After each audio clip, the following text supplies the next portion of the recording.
Don't ask yourself the question, is it enough?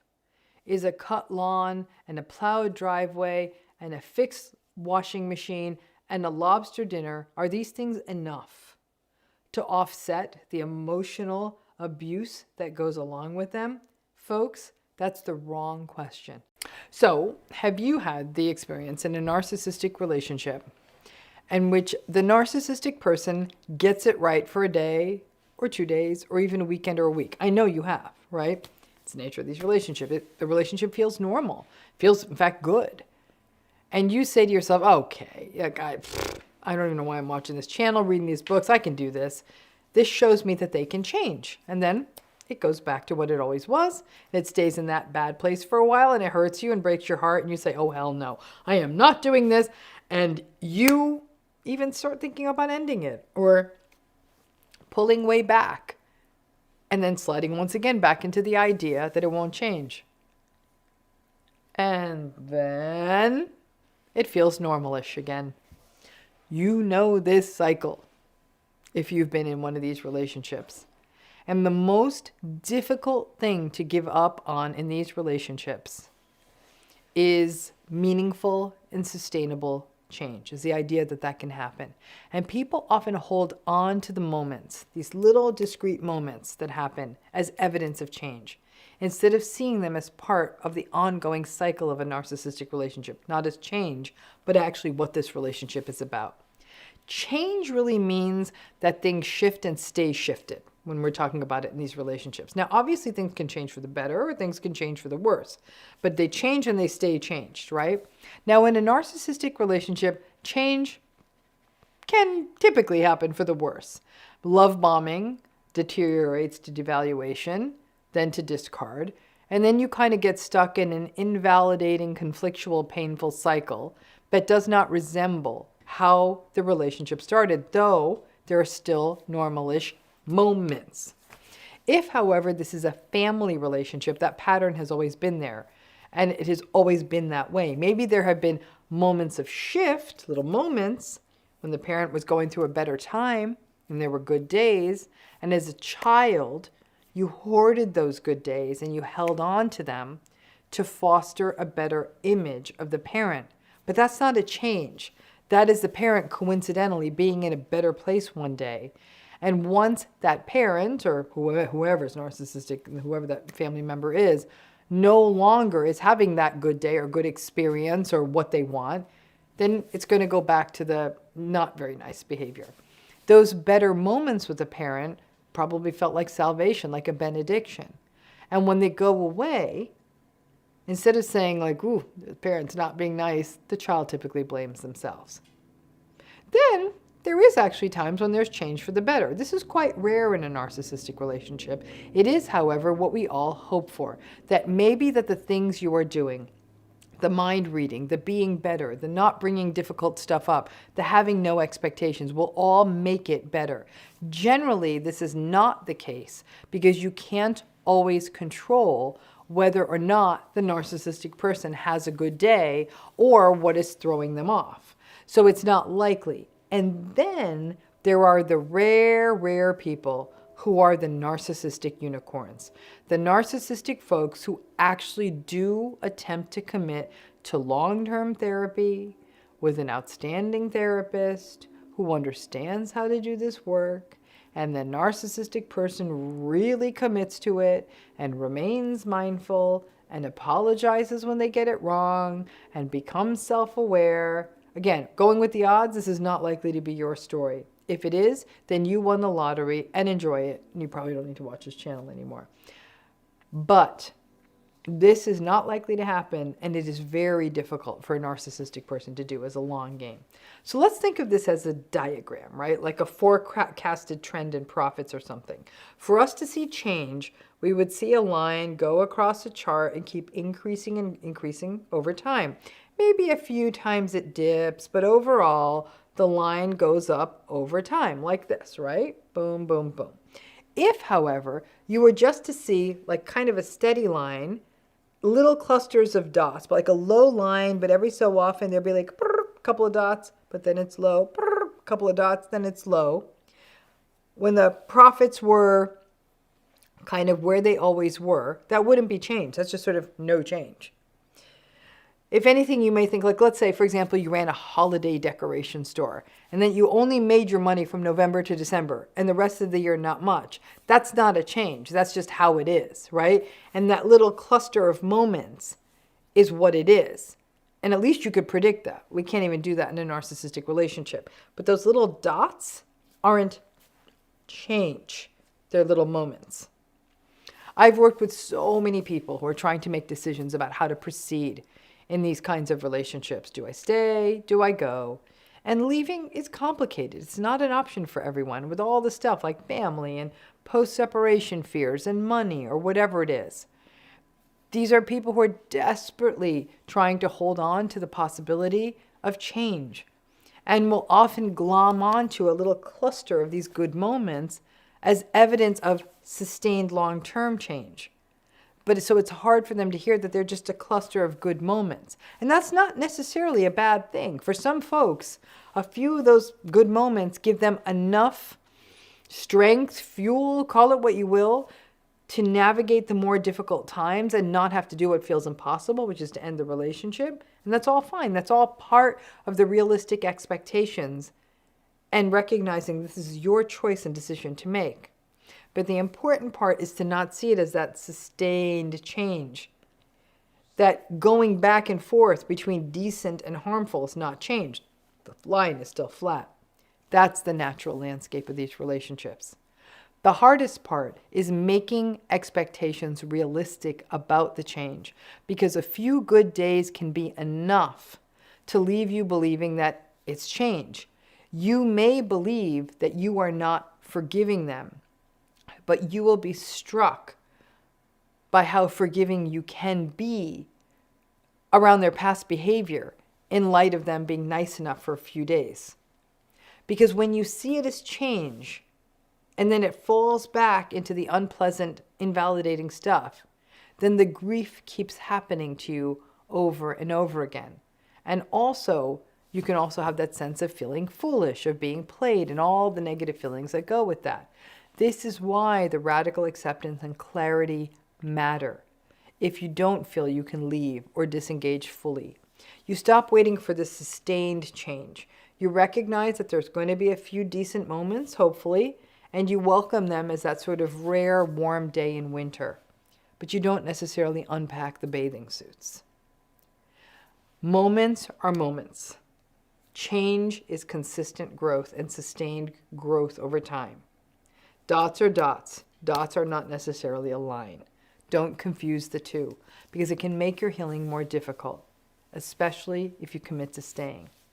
While those episodes can be very soothing, use them as a chance to kind of get your bandwidth back, but don't bang on them being sustainable. It comes down to the difference between getting a genuine apology and the apology we want to hear. When we are in a narcissistic relationship, because of the whole trauma bonded, some days are good, some days suck, then sometimes the narcissistic person gives us some kind of twisted, distorted, garbled apology, and then some days you are blamed, and then there is betrayal, and then there's a vacation, and it's actually kind of fun. And then some people you're around think that the narcissistic person is charming or smart, and then you wonder, maybe I'm asking too much. You know this dance, and you know this cycle. Especially when this happens in narcissistic relationships where there aren't other issues like physical violence. And the abuse and aggression is all verbal and psychological. We are still just, honestly, one generation away, and that's being generous. I think if we're still fully embedded in some generations that are still here, where emotional abuse is still not viewed as a thing. So obviously, in a narcissistic relationship, just like any relationship, we want an apology if someone has done something wrong or bad, or at least accountability or at the very minimum, not being blamed for something we did not do wrong. We don't want to be blamed for something we didn't do. We don't want to face projected shame or anger. We want someone to take ownership and say, I am sorry for what I said, or I am sorry I hurt you, and I take responsibility for that. And then what we want that apology cherry on top. We should want that at least. And that is that they change their behavior and they never, or at least rarely, do those bad things again. Now, this isn't going to happen in one of these relationships. And if it does for a moment, it won't be sustainable in a narcissistic relationship. The problem is that something that often comes along in these relationships is something that you may think is an apology, but it's actually not. So let's try this out in a few scenarios, because this will vary depending on the type of relationship you are talking about. You have an argument with your narcissistic antagonistic partner about the same old thing again and again. This is very common in trauma-bonded relationships. For example, they didn't do something they said they would do, or they canceled something important to you at the last minute, or they accused you of something that you didn't do. That's actually a bad thing that you wouldn't do, and yet they accuse you of it. It's heated, and maybe there's a lot of anger, rage, and all the regular aggressive stuff and the passive aggressive stuff, the silent treatment, angry text messages, you know all of that. But then a few days pass and they come around and you hear things like, they say things to you like, I don't appreciate you enough, or you do so much for everyone, or you are amazing. Now, those are nice things to hear, especially if they are a core issue in your relationship. For example, hearing, I don't appreciate you enough in a narcissistic relationship is seductive because it's the truth of these relationships. You don't feel valued or cherished or loved or seen. So when you hear something like, I don't appreciate you enough, that can feel like one of those erasers on a whiteboard, or like when you shake the Etch-a-Sketch. It's a reboot. Just clears the screen. It clears all the ick that has been happening because maybe, just maybe, now you're being seen. And even if you are on the verge of ending the relationship, or maybe setting some kind of massive boundary, or disengaging, or I don't know, just seeing the relationship clearly, just that utterance, things like, you do so much, I don't appreciate you, you may, in your mind, register that as accountability, or them taking responsibility, or an apology. It's not. And once the narcissistic person learns that these throwaway phrases calm the entire mess down, and then they're off the hook for apologizing. So they can just keep doing whatever it is they're doing, maybe betraying, gaslighting, criticizing, minimizing, invalidating, not doing their share, and then toss you a little, I don't appreciate you enough, you're amazing, or I just want you to know that I see how much you do. It's tricky. We desperately, in all relationships, we all want to be seen and felt and noticed, right? That's a childhood desire, and a normal one at that, that sticks with us forever. The more of it we get early, though, in our lives, the more of it we can do for ourselves later on. But that said, whenever we are in a relationship, even if we were beautifully attuned to in childhood, we still want to be seen and appreciated. That's normal. Narcissistic people, especially the grandiose narcissistic folks, actually are pretty emotionally intelligent in their fashion. They have what we could call intact theory of mind. they got a decent handle on what makes other people tick. They just can't be bothered to respond in a way that is good for the other person, unless it happens to work for them. But they get it. So once the grandiose narcissistic person figures out, or any narcissistic person, frankly, but the grandiose folks are good at this. Once they can figure out the phrases they can throw out to get you back where they need you, all of a sudden you're not getting them. You may feel you're not going to get an apology. You get an appreciation statement.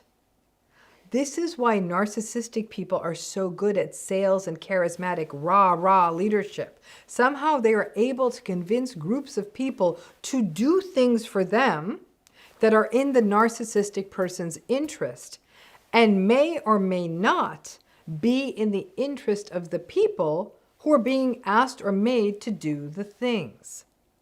Now, this can happen in families, and does happen in families, where perhaps you are the member of the family system who, after all these years, is still the fixer, the rescuer, the doer, the peacekeeper, the make-it-righter, right? The caregiver, all of it. And yet, it goes unvalued, unseen, criticized, it's assumed, as though the toxic members of your family system feel entitled to you fixing things, right? With no gratitude or consideration for your life or your time or even the toll this takes on you. There may be a moment when you face hurtful comments after doing a lot or after holding your voice back for years. But every so often, there will be that thing you so desperately want to hear from that family. Things like maybe they'll say, "Not sure how we'd do all this without you," or "I sure hope you don't have to leave. It's great having you here," which really is code for "don't leave because I still need your help." Again, no apology, no accountability.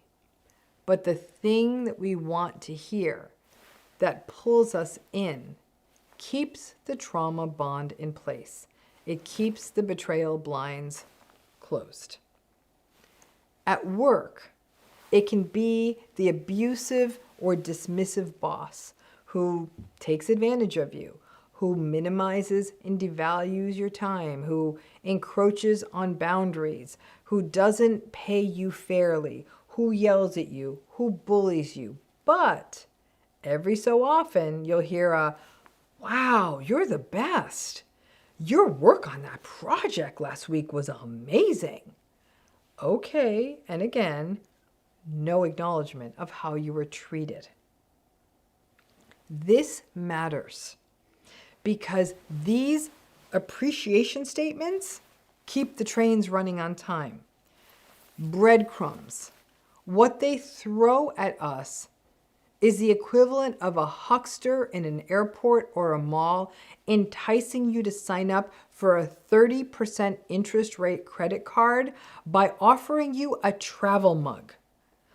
By the time you are done, this could be a $15,000 travel mug.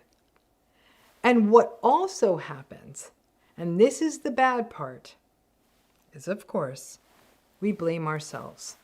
We blame ourselves for being sucked in by the proverbial travel, very expensive proverbial travel mug. We blame ourselves for falling for the thing we wanted to hear. We blame ourselves for being confused.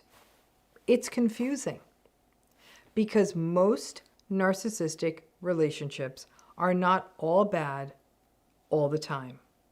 There is enough normal sprinkled in there and enough time and investment on your part that you don't want to walk away. And then throw in our own fears about the unknown, being alone, and the hassles and real risks of leaving a relationship, the impracticalities, the need to keep a job, the stigmas around family estrangement, and the challenges to that too, that we get drawn in again and again.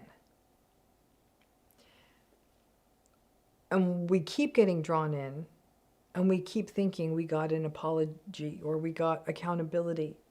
After all, they did say they appreciate me and that I did a good job and that I'm the one who keeps it all running.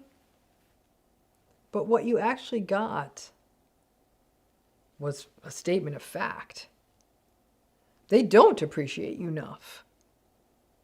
You did do a good job. And you do keep it all running. That's not an apology. That's like saying the sky is blue. Over time, that lack of accountability weighs heavier and heavier, and you don't know why, because you are getting those appreciation statements, right? Pay attention to the difference between an apology and a thrown out comment that's meant to clean up their messes. You are not likely to get a proper apology, and how you proceed in the face of that is up to you. But knowing the difference is important, so you don't think there actually is accountability in the relationship and keep wondering why you are the problem. All of this is a big part of healing and navigating these narcissistic relationship and system issues. Once you see it clearly, trust me, it's going to be a new sense of feeling sick to your stomach because you recognize what you're getting. I appreciate you so much isn't an apology, but at least what you're seeing is honest.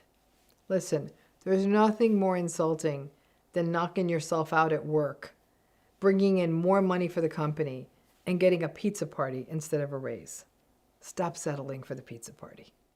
What do you do about the narcissistic person who might do something nice but isn't nice? Let's take a look at another twist to the trauma bond. I'm going to set this up with some examples. A narcissistic person is in your life. The narcissistic person does something that you have needed done for a long time. They moved a piece of furniture. They fixed the car. They've finally given you a document you need, but they're a jerk about it.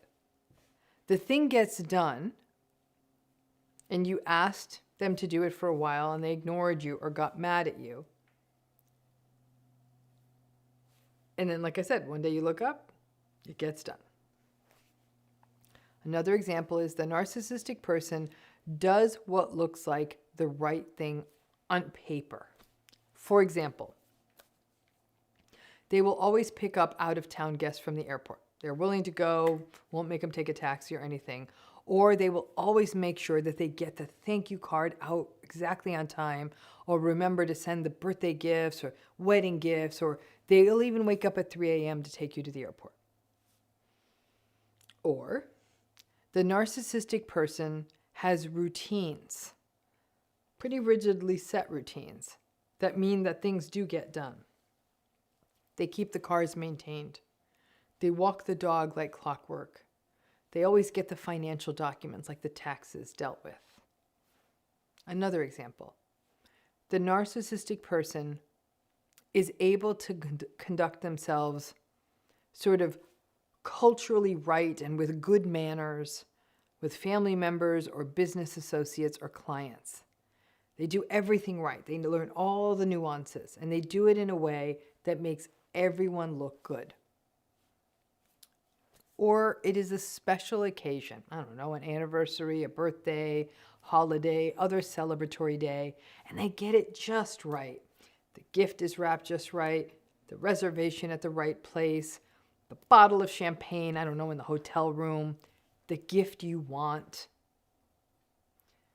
So that's the behavior that happens. Good, right? They do the thing. They may even do the thing really well. But they are not nice about it. You're thinking, what do you mean? What do you mean they're not nice about it? I mean that they may do these things that I listed, and they're cold about it. They're dismissive. They may ultimately hold these things against you, that they did them, and then hold them against you. They may do these things, for example, always get those family members from the airport, but then they aren't very nice to them. Or they may do something that is not what needs to be done right now. For example, they will paint the bathroom on the day the fridge broke, and that needs to be the focus, and will tell you that you're being ungrateful for not appreciating their bathroom painting, and meanwhile, you got $400 worth of groceries spoiling on the counter. They will complain the entire time. They do the thing to the point that you think, oh, damn. I think living with those delivery boxes in the front of the house would have actually been easier than getting them to move them. But when we get down to it, whether they are nice or not nice about the helpful or maybe useful thing they did do something that is helpful to you. This concept of intention gets really tricky here, because you may be wondering, did they do that thing to be nice? Are they nice? Did they do it because it works for them? Why did they do it? And you're spinning around in a million directions wondering,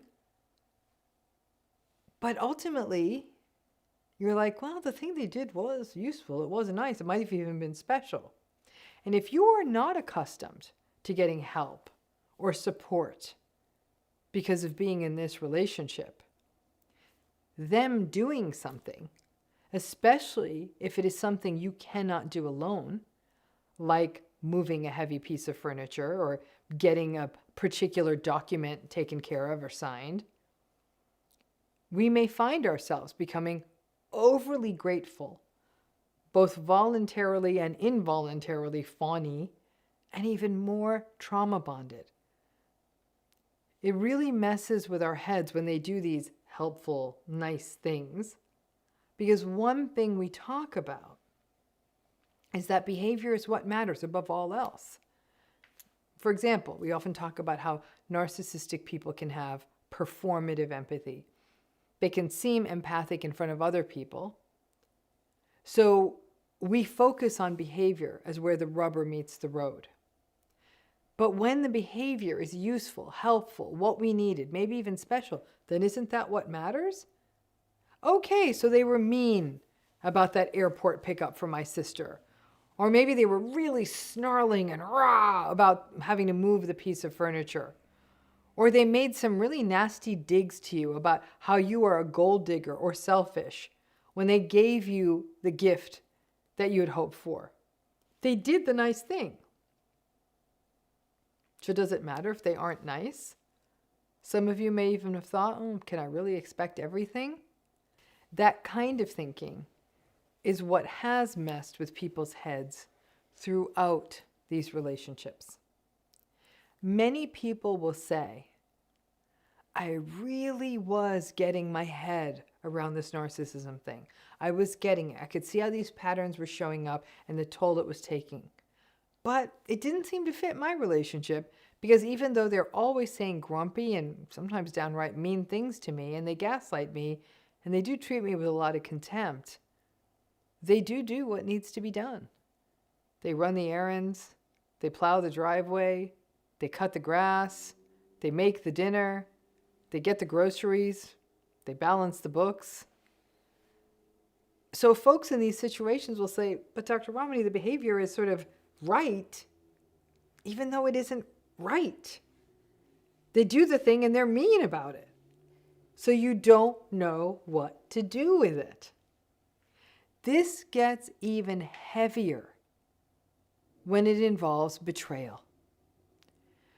The heavier stuff that can happen, whether that is habitual lying, cheating, breaking your confidences, breaking promises, because you may get lost in, they betrayed me, and you're really angry. And then they say, let me take the kids for a whole day so you can make a deadline. And then they even make dinner and put the kids to bed. Or maybe they lie to you about something. And then there's a lovely dinner or weekend away. Or they don't follow through on something important that they said they would. And they get mad at you. And you are mad. But then 2 weeks later, they do that thing and they do it well. Is that enough? Too late? These things are what feels like it should be black and white in these narcissistic relationships and make it very muddy and gray. The other challenge is that people aren't even sure how they should respond in these circumstances. People will say, when they do the thing I hoped for, or that was just the nice thing to do, or even sort of special, I find myself almost like being effusive and overly thankful. Oh my gosh, thank you. This is amazing. Thank you, thank you. Because if I don't thank them enough, then I'm judged to be ungrateful. But if I ask them something or ask for too much, then I'm demanding. So when they do the thing, when it happens, I'm sometimes so relieved, I respond in this excessive, overly grateful way, but I kind of have to. So you have to remember a key tenet in these relationships is, and you know the answer, you can't win. So if a person does useful or nice things, but is still manipulative, mean, invalidating, dismissive, can it still be narcissism? Yes. The manipulation, the meanness, the invalidation are all consistent with low empathy. And there's an entitlement to this idea of, I can treat you how I want, and you have nothing to say about it. And the manipulation can come from the idea that, hey, I do all the things that need to be done. What more do you want? Or basically, people feel silenced in relationships that work this way because, I guess things are getting done. This is even more challenging if the thing that they are doing feels like a nice or special thing. They remember to get your favorite muffin. They cook something you enjoy when you've had a tough day. They make a reservation at a restaurant you like. But in this case, they behave terribly at dinner, or they grumble about making the dinner. They give you a gift you cherish. Each of these gifts, though, can start to feel like a poisoned cup after a while. There is a unique trauma bond amplifier here. You are stuck between the intermittent reinforcement, if you want to call it that, the inconsistent rewards, between them being sullen or angry or mean or dismissive, and then also getting things done or even doing nice things for you. You may feel that you are asking too much for there to be no anger or no dismissiveness or no sullenness, or that you're asking too much if you ask to be respected or not be gaslighted. If at the same time things are getting done or that nice things show up from time to time. What's the middle ground? What do you do? I'm going to give you an unsatisfying answer, but the answer is it depends.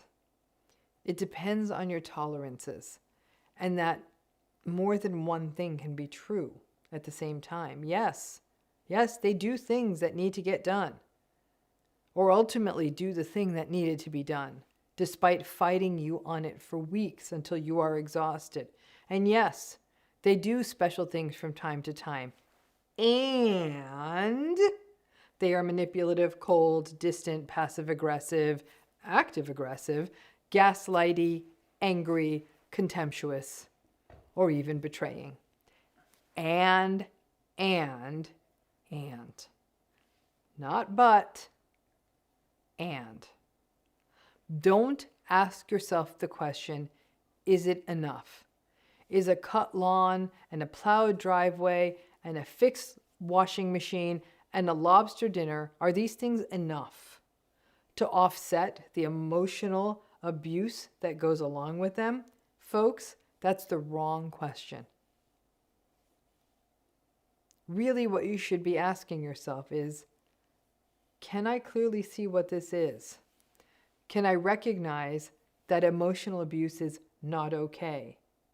And painting the bathroom is not an offset to calling me stupid about the refrigerator.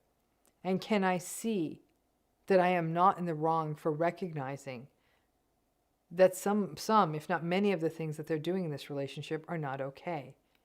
And I'm telling you, recognizing that doesn't mean you have to get up and go or leave, but it does mean that you can recognize that you don't deserve that.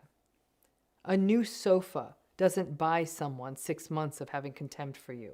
It's not a trade. And the confusion that comes when someone does a nice thing for you in a contemptuous way, someone sort of tossing a gift at you, here, you said you wanted this, and you open it, and yes, you wanted it. But to have it thrown at you, does that make the gift less? Yeah, it does. Process matters. This confusion of they do nice things, but they do it in a mean way, can not only keep people stuck in an ambivalent and confused space, but it can also leave people feeling as though they're the problem in the relationship, that you're the problem in the relationship. At a minimum, it is crucial to break out of that. Having a gift thrown at you, a person saying, so are you happy now? I took you to dinner and I got you the most expensive damn thing on the menu. Or, stop complaining, the stupid driveway is done. Or tossing a file folder on your desk and saying, okay, so am I off the hook now? It's easy to see why survivors often want to do things themselves or try to do everything themselves, because there is a point at which the thing getting done starts to make us feel sick. Gifts feel icky, and we live in perpetual guilt. Trauma bonds heal when we can tease this apart. Behavior is layered. It's not as simple as the task or chore or even the special thing. The intention, the behavior around it, the words and safety, they're all part of it too. Something getting done doesn't entitle someone to dehumanize you. Thanks again.